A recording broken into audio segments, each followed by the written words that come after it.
What's up, YouTube? So the season starts today. This is the my first game day report of the 2025 NFL season for the Dolphins. So let's go ahead and get right into it. Obviously, Ethan Bonner, Darren Waller, and Jalen Wright are going to be out this game, unfortunately, which really does suck. I mean, Ethan Bonner we knew was going to be out for a little while. Darren Waller and Jalen Wright, that does kind of suck.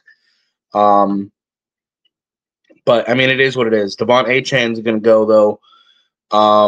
James Daniels, unfortunately, is questionable. He didn't participate in practice at all Friday.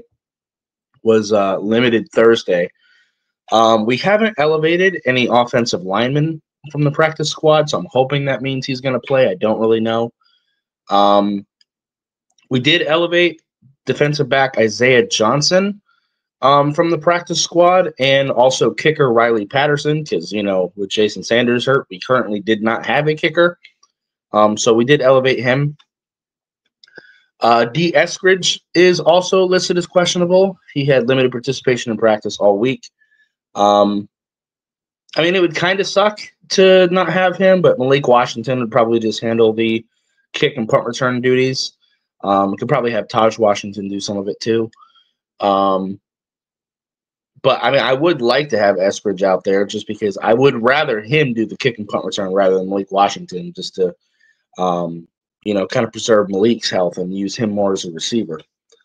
Or at least alternate, so he's not doing it all the time. As far as the Colts go, the only real player on their injury report is Tyler Goodson, their one of their running backs. He is listed as questionable. I don't really think he's going to play. He had limited participation in practice all week. The only reason I think he's probably not going to play is because they did elevate a running back from their practice squad. So that kind of gives me a hint that it's possible he might not play. So, yeah, that is what that is. But with Jalen Wright out for the Dolphins, that's hopefully going to give Ollie Gordon some opportunities. We did also elevate Jeff Wilson to the active roster for this game. So that he'll be our third running back. I don't know how much he's really going to play necessarily. We'll kind of see there. With Darren Waller out, though, it kind of sucks because our only tight ends going into this game are Julian Hill and Tanner Connor. But we kind of made that bet. Our tight end was pretty bad.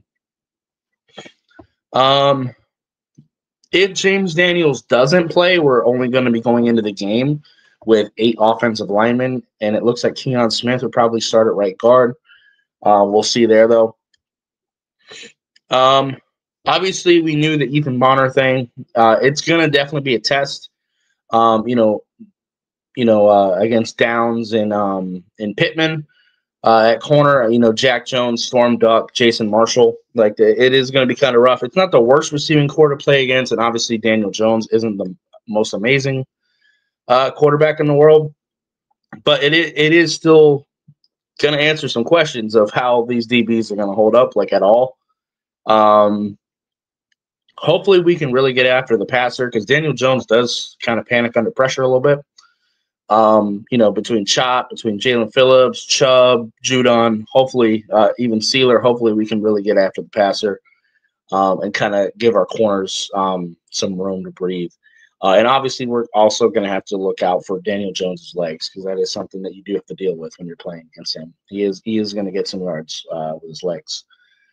And hopefully our offensive line holds up too. The Colts D-line isn't the most incredible, but DeForest Buckner is still DeForest Buckner. He might not be as good as he once was, but he does still bring some stuff to the table.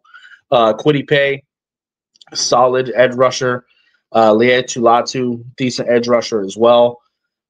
Zaire Franklin is a really good linebacker for them. They do have some pieces. They obviously have Xavier Howard, which is going to be kind of interesting. Tre'Davious Ward. So, they do have some guys on their defense. I think their defense is a little bit more scary than their offense, to be honest with you. I think Daniel Jones obviously is a big reason for that. And obviously Jonathan Taylor is going to be a concern. Obviously, that's going to be the biggest thing for us is hopefully really stopping him. I mean, all the defensive linemen we drafted and signed, hopefully that kind of helps this year. Between Benito Jones, Kenny Grant, like all those guys that we picked up this year, hopefully that really helps us stop the run, because stopping Jonathan Taylor is going to have to be the biggest focus for offense. Sorry, for our defense. And hopefully we can also get our own running game going. Get some outside run stuff going with Achane, get him the ball in open space if you can. And hopefully we also get some power running with Ollie Gordon. That'd be good too. Jeff Wilson, I don't really care if he gets any snaps. He's there. But yeah. That's pretty much all I really had. So yeah. Anyway, if you like this video, I would appreciate hitting that like button. If you have any questions or comments in the comments down below, subscribe if you haven't already, and I'll see you next time. Bye, guys.